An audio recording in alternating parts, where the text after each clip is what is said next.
Hello and welcome to the Classic Gamers Guild podcast. Joining us today is a very special guest, Pamela, the host of Cannot Be Tamed, a YouTube channel featuring retro game reviews, let's plays, lists, and the occasional unboxings. Pamela, welcome to the show. Thank you very much for joining us. Oh, thank you so much for inviting me. Being called an unboxer. So I know you don't really do it a lot, but you do every once in a while. I do occasionally take things out of boxes, yes. Yeah, there ain't no one better in the world than taking things out of boxes than Pamela. I can tell you, I've seen it. Very smooth operator. So Pamela, last I checked, Cannot Be Tamed is sitting at just under 16,000 subs on your channel. So how long have you been doing it, and what made you choose to start? I think it's been almost 4 years that I started my channel. I've always kind of been interested in talking about video games in some capacity.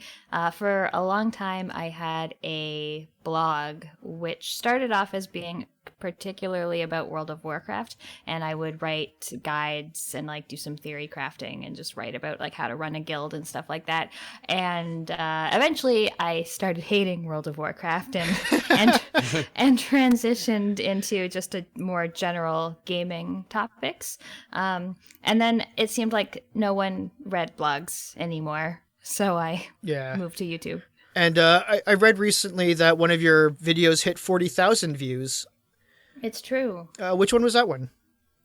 It was tips for XCOM 2. Oh, nice. So a little, not really representative of most of my content. It was one of those really strange ones where I guess people are just looking for tips. So I doubt it really resulted in many subscribers. I'm not in the thumbnail or anything. It's just this one-off video that has been my most successful one. Wherever you can get it, I suppose. So I guess another thing to about your channel is the Cannot Be Tamed, the name. Where does that come from? That comes from my blog, and it's specifically about the Warcraft aspect of it. I don't know, are you either of you familiar with Warcraft? Have you played? I am not, no. No. Yeah, me neither. Paul? All right. Yeah, no, me neither. And now that she said that you've, I'm sorry for saying she when you're on the line. That's very inappropriate, especially in England. Especially that you've said that you're not, you've turned on it. I can say that I probably just won't try it now. Yeah, that's probably for the best. So anyway, when I played World of Warcraft, I played two different classes. One was a druid, which is a class that can turn into a bunch of different animals. I can turn to a bear and a cat and this weird swimming mammal. And then I played a hunter, which can tame animals. So there was always this kind of running joke about taming druids. So that's where the title of the blog came from. And then since naming things is difficult, that's just what I kept when I started the YouTube channel, even though it really had nothing to do with anything. I'm always very fascinated with the names people choose for their work, just because I am, as you can probably tell, I'm terrible at coming up with names. Hence why this is just called the Classic Gamers Guild podcast, because I literally could not think of anything better than just the name and throwing podcast onto the end of it. I mean, it works. I suppose. Yeah, don't got to be cryptic all the time. So currently, what would you say is your favorite episode that you worked on? Oh, I did a big, long, I think probably one of my longest videos about mothers in video games that I put a lot of work and research into, just sort of taking all of the games lately that have come out that have made you, the protagonist, a father or a father kind of character, and thinking about how few games have you playing a mother character and how few games even have significant mother figures that aren't dead. Yeah, no kidding. So not as depressing as the Walt Disney type of mother-father thing they got going on. I was actually just about to bring up Disney too, because I did notice that it always tends to be the mother that dies to start the story. Yeah, Sometimes I think Walt, both. Sometimes both, yeah. Fair enough. Yeah, or at least one or the other. I think Walt needed some therapy, but rest his soul. And any least favorites by any chance? Oh, least favorite videos. If there's anything I don't like, I generally will have hidden it by now. Fair But enough. I mean, I guess there's a couple retro reviews that I feel are a little bit phoned in. You know, a game that I went and I played, and I didn't really have strong feelings on it either way. Where the review is maybe not that good, but there's nothing that I really dislike or regret. So 4 years. Wow. I mean, like, do you ever go back and watch some of your like first year videos or anything like that, or just see like what's it like to see where you started and where you are now? It's interesting because I have watched some of my older videos and I'm very quiet. Like I'm awkward talking to the camera. You can see that I'm reading a script that's like on my lap or something at some times. And, my editing has definitely gotten a lot better. Just my equipment has gotten a lot better. So it is interesting. Sometimes I think, oh wow, this is so bad. I was, but I think it just means that I've improved. So Yeah. I don't want to hide those or anything. No, of course not. It comes naturally. I mean, like, I really hope in a couple years I can look back on these episodes that I've been doing lately and just being like, oh, I'm so much better than that now. I really hope. I really cling to that hope. Not me. I'll look back and be like, man, you really peaked at that point. That's my greatest fear. I think some of the most downloads I have on these episodes are like some of the, obviously the earliest one, because that's the one that everyone will always check out. But then a few just sort of randomly just spike up. I'm sort of like, wow, that brought in a lot of people that never came back. So one of the first series of videos that introduced me to your channel was your top 100 list, which I think you probably get a lot of feedback as being a very, very excellent series for breaking down and summarizing a lot of really top games throughout the years. But how it seems baffling to me to try to organize in my brain what the top 100 would be. What kind of, how hard was it to not only single out 100 games but to also like organize them in an order? It wasn't too hard. I track all my games on this site called Groovy, so you can put down like what you've played and then you can rate it out of 5 stars. So that was a good starting point to just like sort them by highest rated and go through them that way. I had actually made a list earlier. I'm part of the Cartridge Club, which is a kind of like a book club for gamers where they do a game of the month and talk about them and podcast about it. And we had done a club list, and the club list was like almost all Nintendo games and almost no PC games. And I was like kind of mad that none of my favorites made it onto the list. So I made my own top 100 list and I made videos for them. That was the entire inspiration for that series.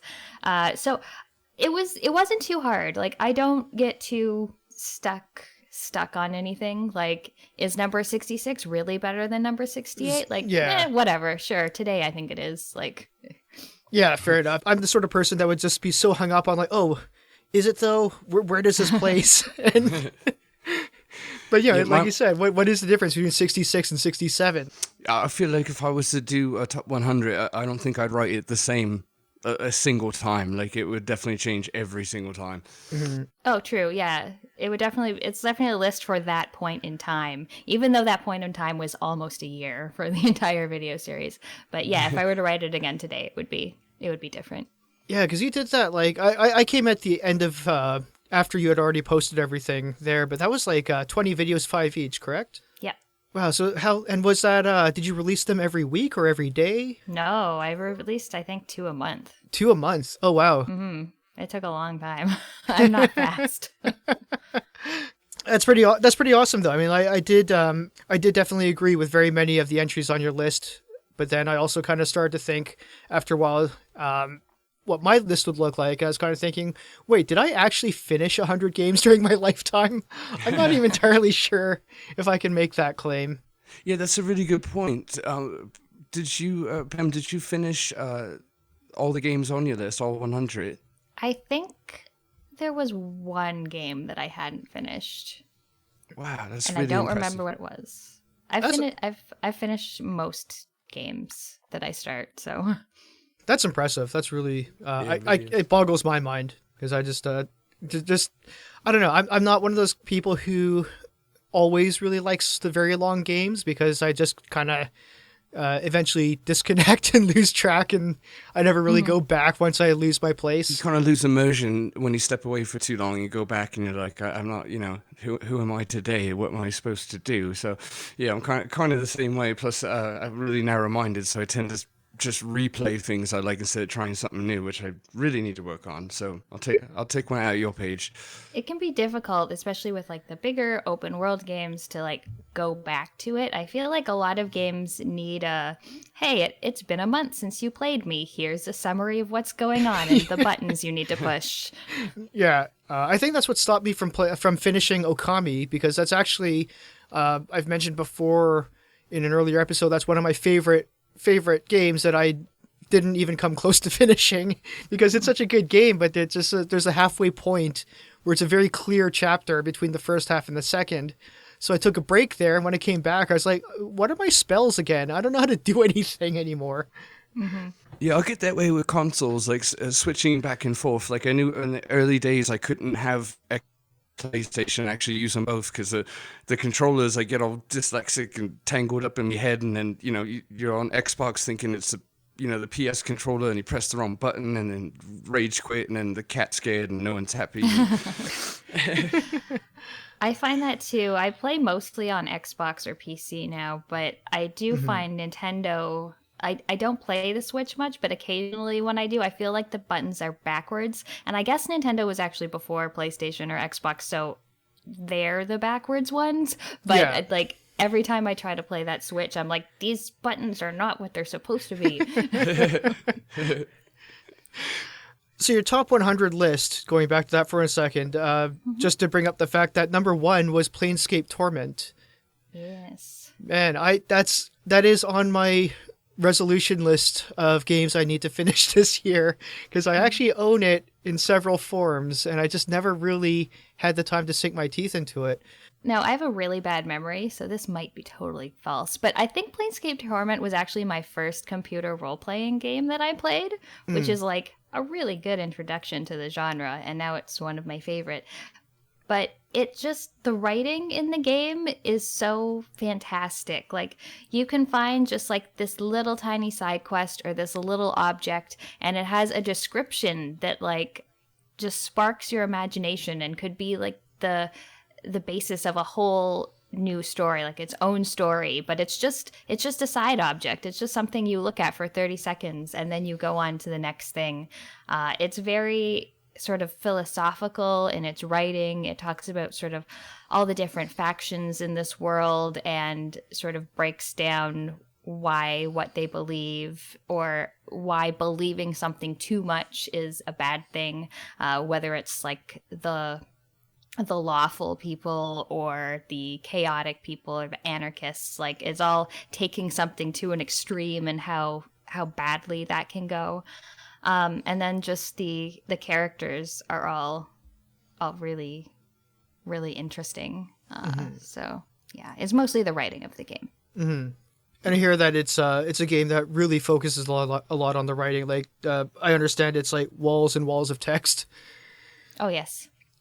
Which I have nothing particularly against, but do you figure maybe that's kind of do you think that kind of hindered a bit of its popularity? I mean, there are the people who love it and they will name it as, if not their top, then in their top. But there's also a lot of people, this has come up quite a few times in previous discussions I've seen, where a lot of people really also don't like that part about it.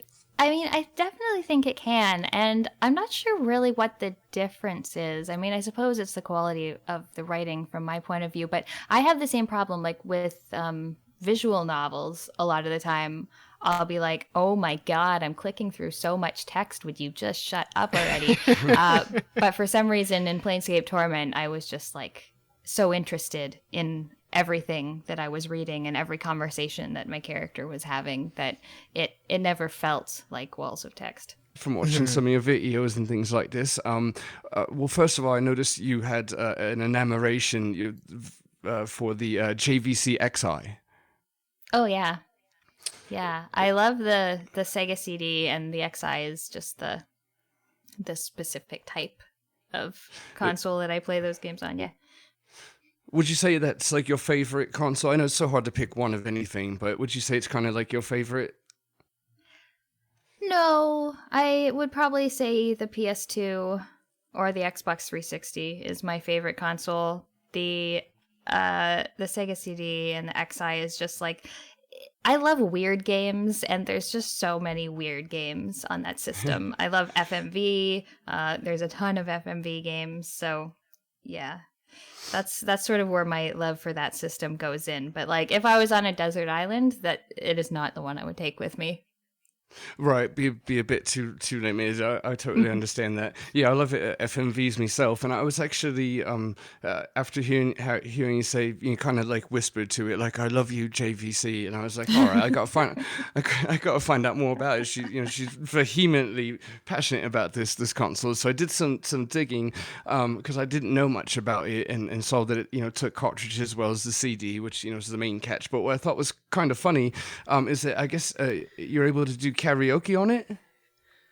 Oh yeah, there is a karaoke thing on it. I haven't actually tried that, but that it does exist when you boot up the system. Yeah, I mean, personally, I'm not into karaoke, and even if I was, I'd feel like the NSA would be watching me and laughing, so I wouldn't be able to do it. But I also was kind of laughing because I guess when you were to have bought its stock, it comes with a karaoke CD that includes the world's, possibly greatest written song of all time, "Achy Breaky Heart." I didn't know that. Is he serious? I don't Now know. you can't unknow it. So do you happen to own that karaoke CD? No, I didn't know about that. The pack-in CD. I obviously got mine used. Now that you know that Achy Breaky's on it, I'm sure you'll be on eBay when we're done recording. I will. Yes. One of the other, and again, I guess I almost have more observations than comments, but than questions. But I'll try and twist them into some sort of question. I noticed you were going over your vinyl collection in one of your videos, and you zoomed in on Snatcher, a game soundtrack on vinyl. Is that correct? Mm-hmm. Yes. Oh, that's really mega. First of all, that they did it in vinyl. Was that particularly like one of your favorite game soundtracks? Yeah, I really like that jazz sax. It's a great soundtrack, and I really loved the game as well. So, it's actually my boyfriend who's the big vinyl collector, but I just sort of get ones here and there that I really like. I recently also picked up the vinyl for the Bastion soundtrack, which is Nice. Yeah, that's actually my favorite game soundtrack. And I'm trying to think of what else I have. I've got the Doom soundtrack from the new Doom. And those are all on vinyl? Yeah. Oh, wow. Mm-hmm. I'm very out of the scene when it comes to vinyl.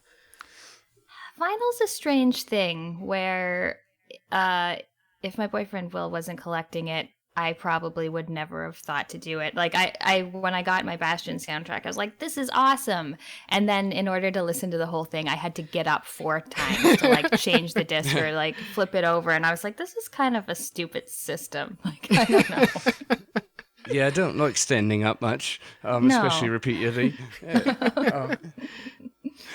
I actually had to have a listen to refresh my memory on the Snatcher game soundtrack after you zoomed in on it, and like you said, it's got like that 90s, the epitome of 90s R&B, like Luther Vandross kind of R. Kelly before he'd done that wee thing. Sorry, I'd done that thing I wasn't supposed to do. Forget that out. But back to Luther Vandross. It was really, really smooth kind of game sound. See, now I'm just thinking of that thing I done. I will move right on with another comment. I just wanted to say I would love to see an episode in the future of all the game soundtracks that you have. You seem to be quite enamored with them. Yeah, I have one planned. I do plan to go over the collection of the soundtracks, and as well, when I do my collection on my Sega CD collection, I also plan to talk about the XI a little more as well. Oh, lovely. Yeah, I'm looking forward to that very much. Yeah, there's not enough out there covering game soundtracks, so I'm really excited for that. So you said you said that you were targeting Sega CD for your collection lately, and this is a really random question. It's just a game that I like, so I was curious. Do you have, and if not, do you have any interest in the Willy Beamish game for Sega CE? No, I don't. I don't think I have that one. I don't know a ton about Willy Beamish. It's a bit of an odd one, like, playing a 13-year-old boy, getting into mischief and his little rat tail, whatever. But I've always kind of personally had me on that big adventure game fan myself. But I've always been interested in that if I had a Sega CD console of any sort, because it's like the only version that's got like a full talkie, behind it, full voice thing. So I was just curious if you had that or not. Another question I've got for you. Is do you have any favorite like oddities, like odd titles for like PS1, etc.? Odd titles. I mean, I really like. See, I don't know. Like for the FMV games are like the weird ones that I find are odd. And a lot of the time, like they're not good games, but they're interesting games. Like, Double Switch or why is this one escaping me? It's like the most famous one, Night Trap, things like that, where it's like I actually don't think the games are very good, but like watching them brings me a weird sort of joy. So those are sort of interesting games. I just picked up a weird one on PS1 that I had actually never heard of before, and it's called Sheep. I never not heard that one before. Yeah, I was excited because I went to a game swap, and one of those things where I had never seen it before. So I'm always really excited to see games that I've never seen before, because I go to so many stores and shows and things, so I see a lot of things. But it's kind of like a Lemmings-like game, except it's with sheep, and you herd the sheep. Oh, sweet. That answered my next question. Like, is it just like a day in the life of a sheep? Because I don't know how far you can go with that. Like, lose a few points for disobeying the shepherd. Does it put you to sleep? It could. I probably really need that game, actually. But you hit the nail on the head with FMVs. Goodness gracious, developing a stutter. With FMVs being weird, it's like, going into it, it's like a B movie, but like it's almost supposed to be cheesy, if that makes sense. Mm-hmm. That kind of the vibe you get from them. Yeah, like they're supposed to be cheesy. Like my favorite FMV games are the Tex Murphy series, which I think, they're supposed to be cheesy, and they feel more self-aware than a lot of the other FMV games. I find like you're laughing with them rather than laughing at them, and they're just good detective games as well. I can't wait till people laugh with me instead of at me. That'd be nice. But no, I share that with you. I noticed in your collection of big boxes that you had Under Killing Moon, and that's one of my favorite games. So I was excited to see that on your shelf. Yes, I've got Under Killing Moon and Pandora Directive. I'm still on the hunt for Overseer. Oh, nice. Got it. Have you played Mean Streets? I started playing Mean Streets, and then when you have to go in the speeder and sort of get around town, I didn't know what I was doing, and I couldn't recognize any objects or locations. It just looked like polygons, and then I stopped playing. It's funny because that's actually Mean Streets is probably like the most recent game that I've acquired in my physical collection.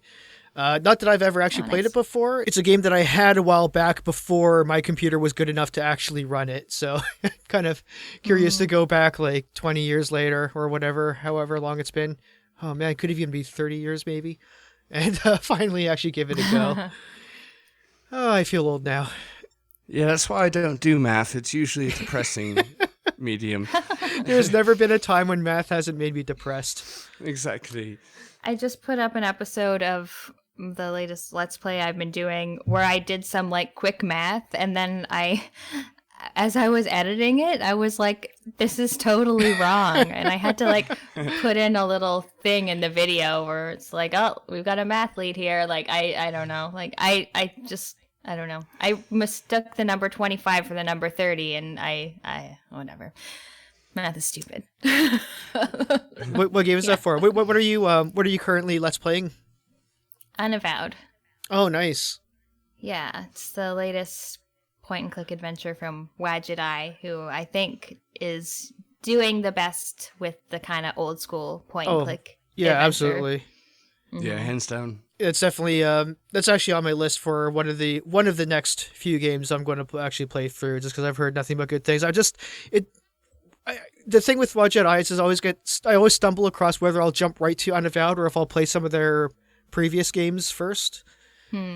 Because I do have pretty much all of them, at least as far as GOG is concerned. Yeah, I couldn't see a positive and negative in either direction you go. Mm-hmm. Yeah, like, it's good to play their other ones because they're all great. Like, I really love the Blackwell series in particular. Oh, absolutely, yeah. They're kind of what clued me into the fact that there is still this a very active and very strong point-and-click adventure scene going on these days. I'd kind of dropped off the map in terms of following up on the adventure games until I actually tried that. I think it was actually just before the last one. I think it was Epiphany's the last one. Yeah. Just before that one came out, I saw it go on sale on GOG, and I was sort of like, oh, that actually looks really cool. That looks really old, and turns out that it wasn't at that time. And I was like, oh wow, this is actually really good. So yeah, no, I love everything Wadget Eye does. Yeah, no, they're all brilliant. Shardlight and Gemini Brew, Resonance, A Golden Wake, that one's a bit underrated. I really like that. That was headed by Francisco Gonzalez, who did Lamplight City. So yeah, I like that one a lot. Do you, since we're on subject, do you have a favorite Wadget Eye game? I guess you kind of just said Blackwell series, but a second favorite? Or like an underdog favorite or something? Like, what you think is the most underrated, perhaps? I agree Golden Wake is probably the most underrated. Did they make that one or did they just publish that one? I think they just published it, and Francisco, was at the helm of that. Yeah, I really like that one. Actually, I know you asked for favorite, not least favorite, but Techno Babylon has been one that I feel like a lot of people like, and that one is the one that did worst for me, which is weird because it's like cyberpunk, which I really like. Yeah. But, that's what I was really looking forward to, too. Well, everyone else loves it, so don't listen to me. well, I find that, I saw one of your videos about your unpopular opinions, and I found that I agreed with more than I disagreed with, so now I'm kind of worried. Oh. Actually, that's the one I can't chime in on because I played it, but I played the original AGS release like a long time ago before they basically almost redid it, remastered it or whatever. So I'm not sure if it's even comparable. It's a bit more like Primordial, not like Primordia, that one of their other games. Was a poor choice of wording at that time, but it's hard to chime in on that. But now that you said that, I'll just keep my good memory of the original release one and move forward. Yeah, and of the Blackwell games, I think Epiphany is my favorite. It's very difficult to end things, and they ended it very, very well. Yeah, absolutely. It was I was just really impressed with how well they've been able to carry a series. Like there's never been, as far as I'm concerned, there's not really been any disappointing entries into that whole, I guess, 5 games. Was it 5? Yeah, 5. Yeah, and that's a really good point you bring up about it's really hard to end things. It's where a lot of people go wrong. For some reason, ungaming related, Seinfeld pops in my head right away, but it just seems to be a trend where like no one's gonna be satisfied with an ending almost no matter what. And you're right, they absolutely nailed it. Like I felt like I had closure and I was actually okay with the series ending because there's that greedy part of me that just wants to. Wants them to keep making more until I hate it. Exactly. I mean, there's been so many, like, I don't know, Mass Effect 3 comes to mind, or where people are very upset with the ending. Yeah. So we're just about the end of our time right here, but I have one question, which is kind of a, I think you've touched on previously in prior conversations, but it is a very controversial topic, so you don't have to answer it if you don't want to. But what are your views on EGA versus VGA? Oh, it is a controversial topic, especially in the guild. Yes. I like VGA for the most part. I think there's some exceptions where the EGA of games is better, like The Secret of Monkey Island. But for the most part, like the Quest for Glories, those things, I really like the VGA remakes. And so, okay, you know what it is about EGA? The magenta. I hate the magenta, and and some games like really, really use that color. I mean, I know they don't have that many to choose from, but I don't know, anything where the world is just that pinky color. It kind of turns my stomach. I don't like it. I've never heard such blatant discrimination against a color in my life. Unacceptable. I'm sorry. I was going to ask, does it have anything to do with the text parser? It also has something to do with the text parser. I kind of missed out on the text parser games. Like the first games I played were point and clicks. Like I had the point and click Monkey Island and Loom and Indiana Jones and The Last Crusade. So when I went and played, I think Quest for Glory 2 was the first game where I experienced a text parser. It was very difficult to navigate. Right, no, that makes sense. You know, if it's not, perhaps if it didn't reach you like when you were young, like if it's missing that nostalgia factor, it could be a hard thing to suddenly, be enamored by. I get it. Mm-hmm. I've got one last question that's not entirely on topic for anything, but I need closure, and everyone listening is gonna have to just deal with it. So I had to rewind a video a couple of times because I couldn't make out the name of your cat. Is it Max Meal? Like to eat? Like Oh, it's just Max, but I call him Max Moo, like a cow. Max Oh. Meal? Right? Okay, right. All right, and another terribly inappropriate thing to do is to peddle kittens on a podcast, but I just want you to know real quick, I've got a fresh litter of tuxedo kitties, and I will happily put them in a box and ship them to you. And this time, I would actually, I'll poke holes in the box before I put the animal in it, because I learned that lesson the hard way. So, if you're interested. It has to go through customs. It might be pretty tricky. They might, who knows what, they might confiscate them at the border. Yeah, I can work right around that. On the label, I'll just put like backgammon or something. No animals inside. Do you have any shout outs or plugs you'd like to make before we wrap things up? Sure. Well, you can find my YouTube channel. It's called Cannot Be Tamed. Or you can look for my podcast, which is called Media Mavens. It took a bit of a hiatus, but we just recorded a new episode that released this past week, and I hope we will continue to do more. That's great. I will definitely check out that podcast as soon as I can. Do you have a website for that? It's mediamavens.simplecast.fm. Awesome. All right. Well, thank you very much for coming on to the show. It was a great pleasure having you. Great. Thank you for having me. It was lovely talking to you. Good talking to you too. Bye. Cheers. Just before I go, I would like to make a little addendum regarding last week's topic on sequels. There are, of course, many times when we finish recording and realize we forgot something, and usually we just let it go. But this time I did feel compelled to make a couple of corrections. First, I accidentally forgot to mention the Quest for Glory series on my list of best sequels, and it was too glaring an omission to leave it alone. Secondly, Paul and I both agreed to retract our statements of Police Quest SWAT being considered a poor sequel, as we ultimately decided it could not be considered a sequel at all, but rather a new series of its own despite carrying the Police Quest name. It is, of course, a great game by its own merits and as its own series, and not a sequel to its predecessors. Thank you very much to Josh Koss and Ryan Fan for making us come around on these points. If you would like to join in on the conversation, you can find our social media contact information in the episode description. Thank you very much for tuning in.